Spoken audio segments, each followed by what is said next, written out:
Gab and Jam, episode 257.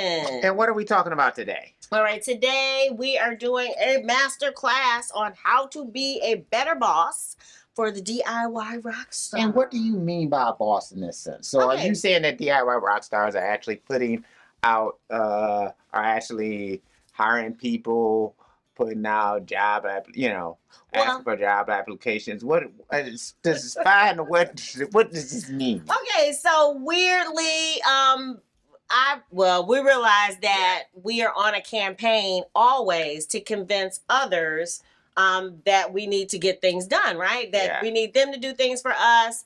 And then sometimes we're actually hiring things out. And we don't want to browbeat or beg someone. So actually learning how to manage people or bring people into your world to get things done with you, for you, is a special skill. Okay, so we're talking about different situations that you may have. So as a DIY rock star, there are different components that you may not be able to do yourself in order to bring your project to its fruition. So for instance, you may be a DIY rock star who is a vocalist. And so you have different ideas and maybe you have good demos, but you're thinking to yourself, oh man, it'd be nice if I can get a keyboard player to play this part, get a bass player on here, get a guitar player. It'd be nice if I had an engineer. Maybe you might want to go out and rent a studio. But in any of those situations, you may be buying certain skills that you do not yourself possess. Or, possess within your band, group, whatever you have. Because it takes all of that. I know they say do it yourself, but really it takes more than just you. Because sometimes you may need to, you might need someone to master, you might need someone to engineer, mix, and things like that. However, once you do that, you now become the boss. And so you have to make sure that you're giving concise instructions to those individuals so that you can make sure that the vision that's in your head comes to its fruition. I love it. You've already started going down our list. So we are introverts, so we understand what it's like for someone who is an artist to try to approach that kind of that authoritative role. And so that is kind of the reason that we're sharing these with you, because these are the things we've learned over the years. Okay, so the first thing is something that you mentioned first was try to employ better. So don't get a rock bassist, for instance, to play a jazz part. Maybe listen to the music that they made or that they do before you work with them. And then that way you can ask them for something that is more within their natural skill set. And sometimes maybe you know someone who might be a bass player and have an idea of what you want the bass part to sound like. So meaning that if you do have a rock song, go out and listen to, rock songs that are out there that kind of have the feel where you can go to the bass player and say, hey, look, I kind of want this type of feel, So if it starts off simple, if it builds, whatever happens, make sure that you do that. But what you also want to make sure too is that the song that you're doing can reasonably put that bass player in that frame of mind. So, meaning that, you want the drumming style to be similar. You want, the guitar playing to kind of be similar, kind of really make sure that it's locking into that same musical vibe so that, they're not trying to create something out of what's not there as far as your song goes. But yeah, it's similar to a situation like if you're mixing, and we're probably gonna hit on that a little bit later, how they always tell you to go about finding a reference mix. So that you can kind of A and B and say, okay, this is kind of where I want my song to sound. This is what I want it to sound like. That's kind of what you're looking to do. You want to give that musician, bass player, whatever it is, as good of a blueprint for manifesting what's in your head as you can. Especially if it's not, if you're a person that writes music and you can get bass players who write, who can read music and things like that, that might make it easier, to at least kind of get closer to the feel that you're looking for. So or if you're a person that can do that, maybe to go ahead and use like a MIDI bass line to at least kind of give them roughly the feel of what you're looking for. I like that. And then say, hey, kind of add a little bit from this, the feel from this particular track to kind of beef it up a little bit more. You know what I mean? Yeah. So something like that. Okay, I like that.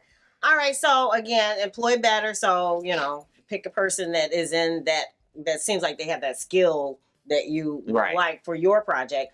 The second thing to consider is your objectives first. So a part of being a boss is to not let, a lot of times musicians, artists have strong personalities, and part of what you want to do is when you know that you're hiring them to do something is to set the objectives first, not to let, you don't mind a little collaboration, but not to let them take over and tell you what you need to do with your song.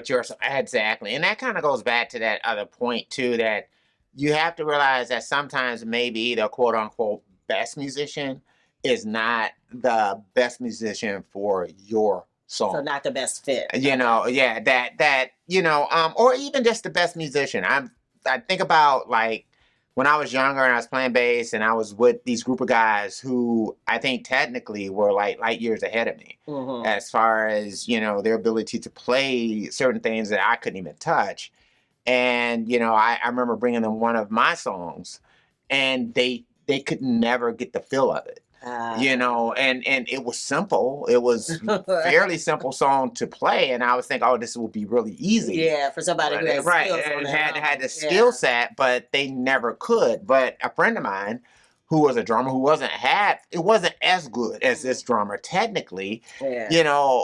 We would play this song, and it just came together like that. Wow. And so it's you kind of got to have that rapport. You want to have musicians who, if they don't have, I guess, a liking for the song, can at least still feel the song. Okay. And that's the thing that you want to make sure that the musician on some level has a rapport with the song. Okay. If they're looking down on the song, or if they're not kind of invested, you might not get the best performance. Okay, so. I like that. All right.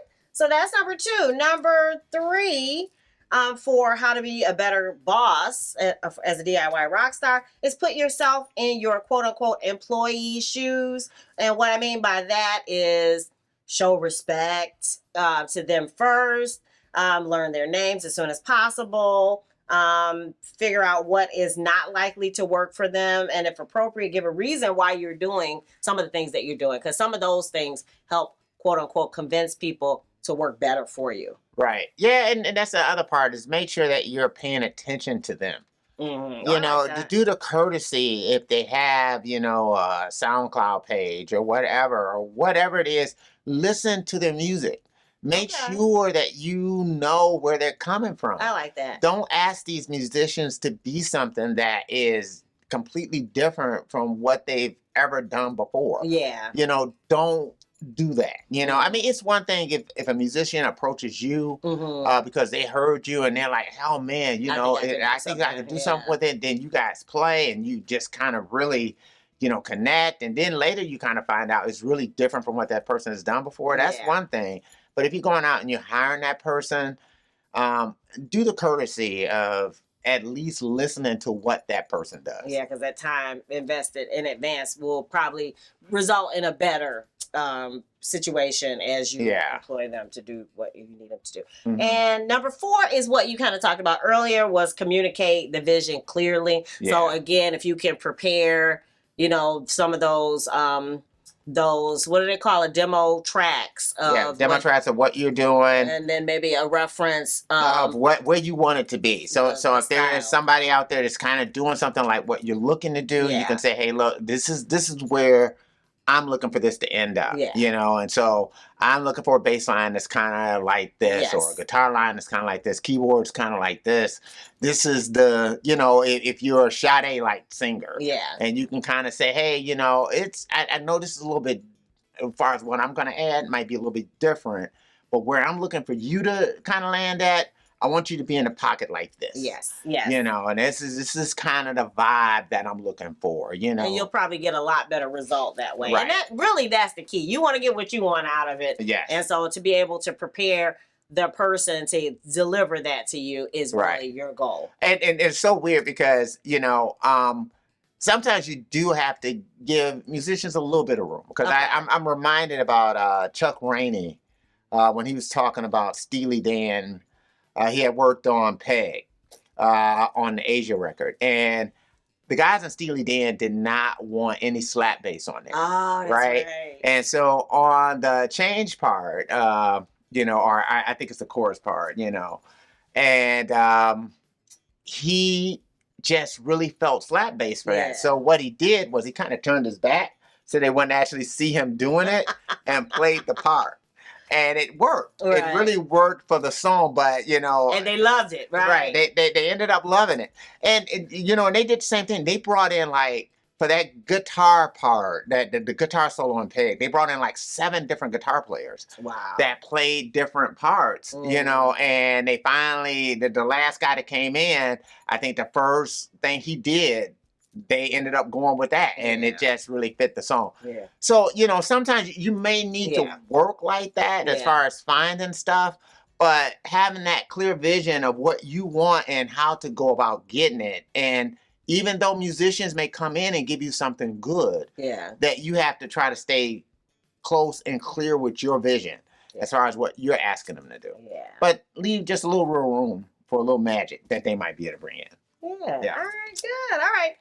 So the next tip is to try to maintain your authority. We kind of talked a little bit about that earlier. However, if you are, so never let them think they're your equal, especially if you're paying for something to be done on your track. So we were talking about before about producers. You might be calling in a producer, and so that seems like that would be the authority figure, but you are the executive producer as the final say for your particular record. Yes. So and that can be tricky because maybe you do respond to a producer pulling a gun on you. Oh, we were watching the Phil Spector documentary, right? And he's producing Leonard Cohen, and Leonard Cohen is kind of like, hey, I'm kind of done. I think I'm gonna cut this vocal again tomorrow. And he put a gun to his head and said, no, you're gonna do it tonight. Yeah, Phil Spector put a gun to Leonard Cohen, and Leonard Cohen was like, I guess I kind of went with that. So I'm saying this to say that sometimes with producers, it can be a little bit tricky because producers are trying to get something out of you that maybe you don't see in yourself, but you have to understand for you. And this, again, goes back to this whole clear vision thing that you're talking about. You got to understand when it gets too far for you. Like, when they seem like they're pushing you in a direction you do not want to go in, when they seem like they're doing more than helping you to bring your vision out, that they are blurring or in some kind of way changing your vision. Because you ending up with a product that you don't like and blaming the producer serves no one. No. Because at the end of the day, it's on you. And so, having an excuse at the end doesn't help you. Yeah. So having that mindset ahead of time is going to be super important. I gotta stay close to my vision. And and kind of with that part of it, that means that if it doesn't work, you got to take the blame for it. Yeah. And you got to look in yourself to say, okay, how do I fix it for the next time? Yeah. Right? Yeah. And that's comforting, believe it or not, because at the end of the day, you can change that. Yeah. But if it's on somebody else, you can never change what somebody else does. Yeah. But you can change you. Yeah. So things like taking care of business, as far as the publishing and all that, the things like that. Publishing, collaborations, all the rest of this kind of stuff, especially if you're asking people to come up with parts. Yeah. You gotta be very careful with that. And then how things might change out in the arrangement. So you put things together, bass player, guitar player, keyboard player, whatever it might be, right? And maybe once you are kind of arranging things, you start saying, wait a minute, that keyboard part is almost like an important hook of the song. Right. Right? And you start relying on that keyboard part. And let's just say you do put the thing out, that keyboard player might be saying, hey, wait a minute, my keyboard part is just as much of the song as anything that you wrote.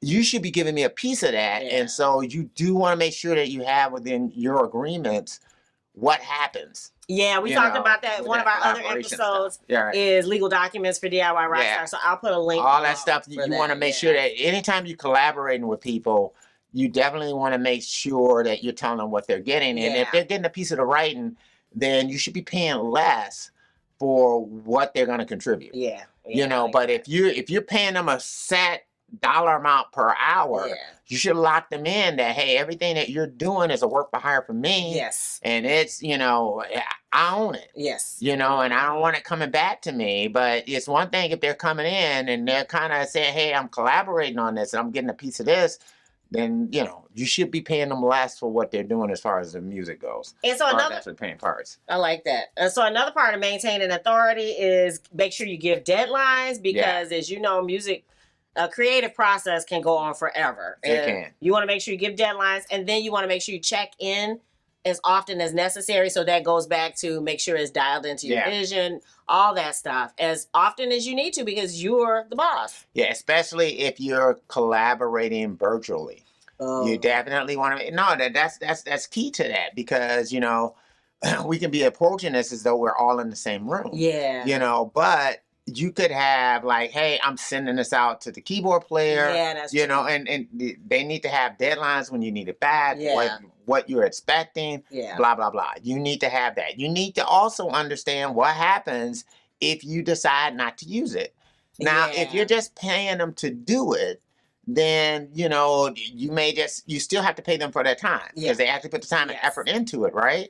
But if it's like this writing credit thing or whatever else that's going on with it, then you may need to make sure that you kind of understand what happens if, you know, you end up having to go to another keyboard player and not them, so that they understand, hey, that, I understand that you contributed, but that didn't end up in the final product, so you don't get a writing credit. Yes. You know, so so you need to make sure that all that kind of stuff is mapped out. Yeah, and that you're clear about that. Yeah. All right, so the next tip for being a better boss for DIY Rockstar is make sure you instill confidence. Once you've chosen, hopefully, you can instill confidence in their ability to add to it, to your song, by showing them that you're walking the talk. So again, we said things like make sure you care about the work that they do, make sure you have them respect your time, and then you respect theirs. And then we kind of talked about that. Producer versus beat maker. So like beat makers will just give you a beat. And then you take that beat and you do something on top of that beat and that's it. You may not really have any type of real connection with a beat maker. Mm-hmm. You know, like a beat maker may have on a site or wherever where you just go through a series of beats and you decide, oh, I like that one. Mm-hmm. So I'm going to take that beat and I'm going to work with it, right? And that's one thing.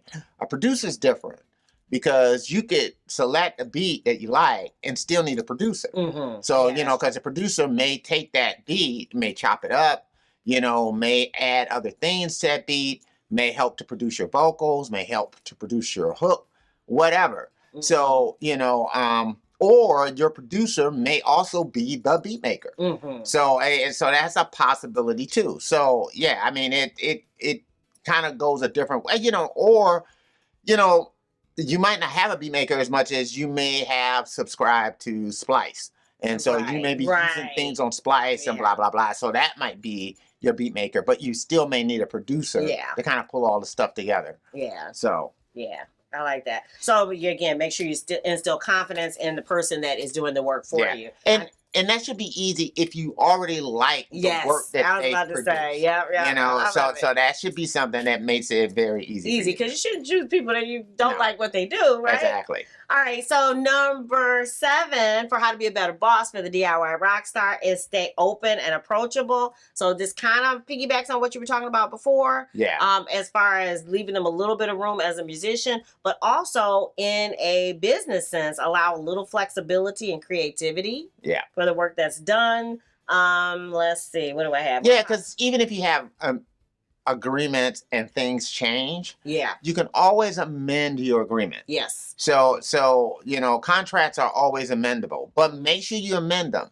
What you don't want to do is have a contract and then have this other stuff that you did not put in the contract that you agreed upon. Right. That starts to muddy the waters. Yeah. Always, or anything that you're agreeing upon, should be in writing. Yeah, we were and talking they about should that. just amend that contract with that other writing, and that's very simple to do. Yeah, even if it's just writing in the margins, if you already have an agreement that they've already signed. but just put it on a different piece of paper and say, hey, this this piece of paper amends this other piece of paper, and it adds these new terms. Okay, I like that. And there they are.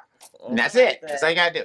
All right. Also, allowing part of staying open and approachable, folks to hire or people who you hire to maybe suggest other people. We were talking about that if somebody is used to working with a co-writer in a particular capacity, that sometimes they might be able to suggest somebody who would help with them make something better for you. So instead of you having to go find another guitar player, if it's a drummer who already works with somebody on a regular basis and can contact them, that is a perfect marriage for you if it's the sound that you're looking for. Yeah, that's true. So even allowing that. So taking suggestions to help make the work better. And again, a show that you care about them as people. Maybe you don't go have drinks with them, but try to inject as much joy as you can, even while in a business sense as possible, while you're working together. Yeah. No, don't crack the whip so hard that, you're buzzkill. Yeah, that's true. You don't want to do that. You never want to be disrespectful, rude to people. I mean, there's no reason to be that way. Yeah. And so, again, you want to respect people, and people will defer to you if your vision's clear. When people stop deferring to you is when you're asking questions all the time. But should I do this? Right. Or should I do that? Yeah. When you seem like you're insecure, that gives permission for people to start saying, okay, so you don't know what you're doing with this, so I'm going to jump in and do this. And it's people's natural born instincts to do that. And you can't get upset with them for reacting that way. You want to close that door. Then that goes back to what we were saying earlier about having a clear vision. Yeah. Have a clear vision, stick to your vision, stick to what you believe in. Don't question yourself around those group of people. Question yourselves around somebody else, but not that group of people. And I was about to say another option, instead of saying, should I do this, is say, do it this way and this way. Hey, let's do it that way, and then let's do it this way. Let's add, and then that way there are two different options. Right. And that they don't have to know about your indecision. They just know that there are left room for options. And that's different. It's different. You're not necessarily being indecisive. If you kind of decide, okay, if the guy, if a player says, hey, let me try this keyboard line. Okay, give it a shot. Yeah. Especially nowadays, most DAWs, digital audio workstations have unlimited tracks. Yes. So take advantage of that. Yeah. Do multiple takes of stuff. Yeah. Take advantage of all those types of things, because now you're not dealing with tape. Yeah. None of this stuff never has to be, destructible. So let them riff a little bit. Let them do this a little bit. Then, make sure you get within those takes that thing that's in your head. Yeah. So that make sure that's there. That. Make sure that's locked in. Yeah. But, if they want to riff, they can riff, but always kind of go back and say, okay, wait a minute, but I need you to capture this like this. Yes. Even if you got to hum it out. Yeah. Yeah. So there's nothing wrong with that. All right. The next tip for being a boss as a DIY rock star is allow folks to thrive in their skill set. This kind of goes back to what we talked about in number 1. Yeah. But if you notice someone, sometimes you don't know what their talent is, but as you work with them, you discover.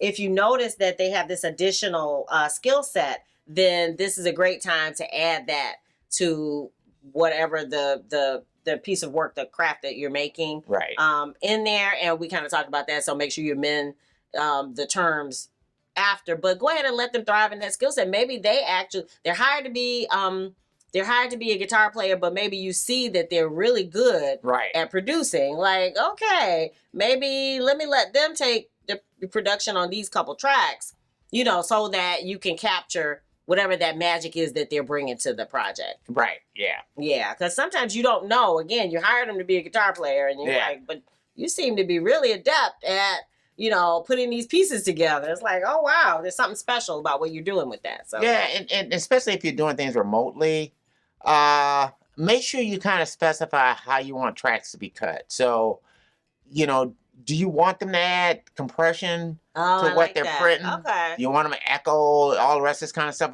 Do you want to do that? Or do you want to say, hey, look, cut me one, like, you know, with your compression and all the rest of that stuff. Do me one like that. Then do me one that's clean. Yeah. You know, that has nothing on it. So that, once I'm mixing, I can go ahead and process it the way I want to process it. Yeah. So keep that in mind when you are dealing with someone, you know, exactly, you know, especially guitar players and things like that. Do you want them to cut it direct? Do you want them to use an amp? Do you want, you know, same thing, bass player, whatever else? What do you want them to do? How vanilla do you want the quote unquote, you know, effects processing to be? I like that. You know, so make sure you kind of specify that, you know, that they understand. All right, I like that. So the next tip is for how to be a better boss as DIY rockstar is to adjust to fit the role that you need to take to get results. Some folks do need to be browbeat. And you will realize that as you work with them, and you can see that if you don't constantly, I know we said don't treat them poorly, but if you don't constantly put some people back on track, again, they will derail you, they will disrespect you, all that stuff. Whereas if you constantly, I guess it's knowing their love language. Yeah. How to get the most out or the best out of that particular player. Right. Part of that, maybe you might have to adjust your role. Instead of good cop, you might have to become bad cop. And understand too, if you're uncomfortable with that, that's not the right person for you. Yeah. You know, and that's the other part is that's where kind of getting it, you know, and that's the other part that you probably won't get an opportunity to know. So meaning that you may have listened to what this person does, may like what they do, but you've never quote unquote worked with this person. Yes. And sometimes once you work with this person, that's a whole different thing. Yes. You know, do they use substances? Do they do all kinds of different things that you may not know about? And so that's where if you can get people with references, it's helpful. And that's where we get to this other part. That sometimes maybe this person is optimal. It's like, oh wow, this guy is really, really great. Right. Then you had this other guy he's okay, but very reliable, very this, very that. You may want to say, okay, I'm going to go with the reliable person. I think I can get some good takes out of this person, especially nowadays, because now, you know, we can do these composite tracks. Yeah. You know, you can get, you know, a good performance out of someone, you know, with multiple takes. Yeah. So, you know, I mean, that's kind of thing to think about. People used to love James Jamerson, but he had a substance abuse problem. And sometimes he wouldn't show up and all the rest of this kind of stuff. So you had to go to other bass players, you know, to get that Jamerson feel. Yeah. You know, but I mean, that's something that you have to think about. If that's what you got, then that might be difficult, right? Yeah. Because in the end, it's important that you get your money's worth, especially if you're paying. As a DIY rock star, your money, I'm sure, is hard-earned money. Right. If you're like us, you work a day job, and all this money is money that you have worked hard to get, so you don't want to waste it, and you want to get your vision, I guess, you want it to come to fruition. And so hopefully these tips were helpful in helping you learn to manage the responsibility. It's a responsibility, but it's a good responsibility. So what do you guys think? What did we leave out? What could you do as a DIY rock star to manage or be the boss better? Please drop it in the comments below. And what else? Sugarfit, you can stream it everywhere. If you want to get CD, you can get it from CD Baby. I think you can get it from Bandcamp too. Yeah. So anyway, streaming everywhere. And we also have ringtones. That's right. Make sure you check out the link below. Also, coming up is our Podmas 2022. We're going to be talking about minimalism and the DIY rockstar. So please stay tuned to check that out. Make sure you subscribe. If you dig the vibe and you want to be a part of the tribe, be sure to subscribe. We're wishing you love, peace, and chicken grease. Yay.